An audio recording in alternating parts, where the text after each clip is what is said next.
অরবিন্দ যে রাবণ সেজেছেন, খুব লড়াই হয়, খুব যুদ্ধ হয়। হাওড়ার মিটিং এ আমার বন্ধু এখানে রয়েছেন, আমাদের বামফ্রন্টের ফরওয়ার্ড ব্লকের নেতা হাফিজ আলম সেরানি, উনি বলছিলেন সেদিন যে যাত্রা বলে রাম রাবণের অনেক যুদ্ধ হলো, অরুণ গোবিলের সঙ্গে আপনি অরবিন্দ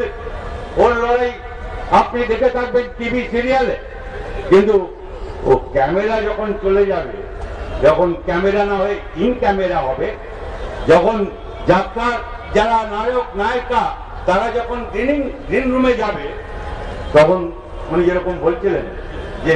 একই বিড়ি দুজনে টান মারছে, যে রাম সেজেছে সে একবার টানছে, যে রাবণ সেজেছে সে একবার টানছে,